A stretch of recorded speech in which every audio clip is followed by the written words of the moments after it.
Welcome to day 312 of our one-year Bible reading plan. Today we'll read John chapters 16 through 17. Before you begin, remember that it helps to establish a daily reading time. Begin with a short prayer, asking the Holy Spirit for wisdom and understanding. Always read for understanding and to hear from God, not just to finish today's reading. Please like, subscribe, and share this video to bless someone else. Now, let's begin. John chapter 16, verse 1. All this I have told you so that you will not fall away. They will put you out of the synagogue. In fact, the time is coming when anyone who kills you will think they are offering a service to God. They will do such things because they have not known the Father or me.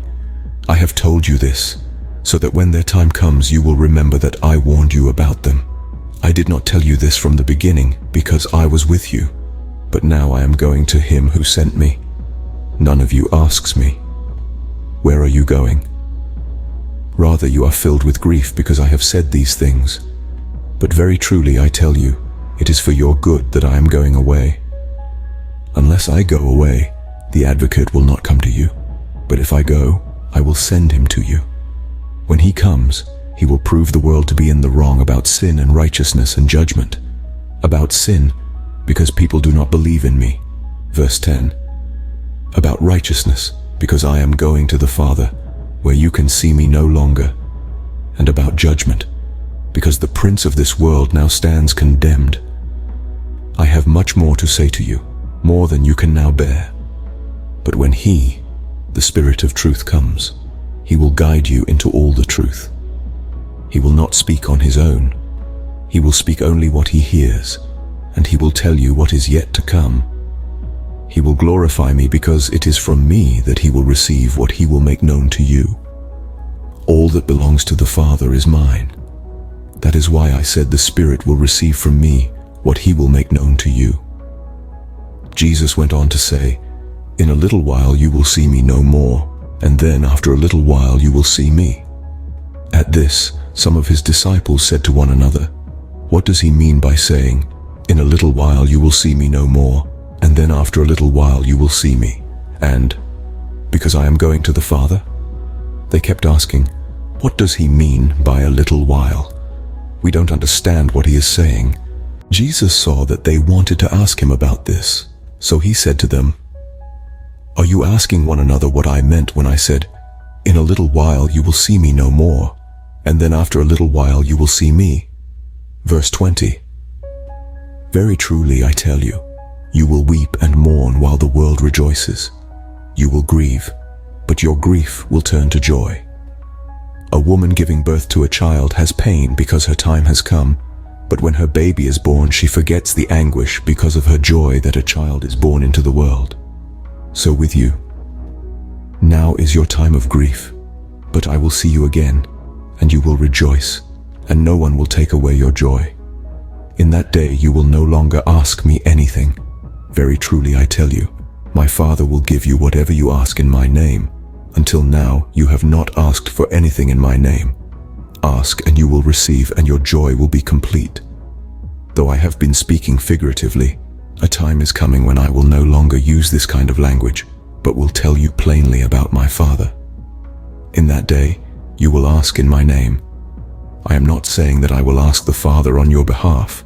No, the Father himself loves you because you have loved me and have believed that I came from God. I came from the Father and entered the world. Now I am leaving the world and going back to the Father." Then Jesus' disciples said, "Now you are speaking clearly and without figures of speech." Verse 30. Now we can see that you know all things and that you do not even need to have anyone ask you questions. This makes us believe that you came from God. "Do you now believe?" Jesus replied. "A time is coming, and in fact has come, when you will be scattered, each to your own home. You will leave me all alone. Yet I am not alone, for my Father is with me. I have told you these things, so that in me you may have peace. In this world you will have trouble, but take heart, I have overcome the world."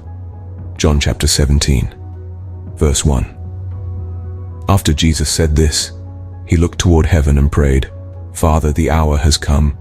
Glorify your Son, that your Son may glorify you. For you granted him authority over all people that he might give eternal life to all those you have given him. Now this is eternal life, that they know you, the only true God, and Jesus Christ, whom you have sent. I have brought you glory on earth by finishing the work you gave me to do. And now, Father, glorify me in your presence with the glory I had with you before the world began. I have revealed you to those whom you gave me out of the world. They were yours, you gave them to me, and they have obeyed your word. Now they know that everything you have given me comes from you. For I gave them the words you gave me, and they accepted them. They knew with certainty that I came from you, and they believed that you sent me. I pray for them. I am not praying for the world, but for those you have given me, for they are yours. Verse 10. All I have is yours, and all you have is mine. And glory has come to me through them. I will remain in the world no longer, but they are still in the world, and I am coming to you. Holy Father, protect them by the power of your name, the name you gave me, so that they may be one as we are one. While I was with them, I protected them and kept them safe by that name you gave me. None has been lost except the one doomed to destruction, so that Scripture would be fulfilled. I am coming to you now, but I say these things while I am still in the world, so that they may have the full measure of my joy within them. I have given them your word, and the world has hated them, for they are not of the world any more than I am of the world. My prayer is not that you take them out of the world, but that you protect them from the evil one. They are not of the world, even as I am not of it. Sanctify them by the truth. Your word is truth. As you sent me into the world, I have sent them into the world. For them I sanctify myself, that they too may be truly sanctified. Verse 20. My prayer is not for them alone. I pray also for those who will believe in me through their message, that all of them may be one, Father, just as you are in me, and I am in you. May they also be in us, so that the world may believe that you have sent me. I have given them the glory that you gave me, that they may be one as we are one, I in them, and you in me, so that they may be brought to complete unity. Then the world will know that you sent me, and have loved them even as you have loved me. Father, I want those you have given me to be with me where I am, and to see my glory, the glory you have given me because you loved me before the creation of the world. Righteous Father, though the world does not know you, I know you, and they know that you have sent me.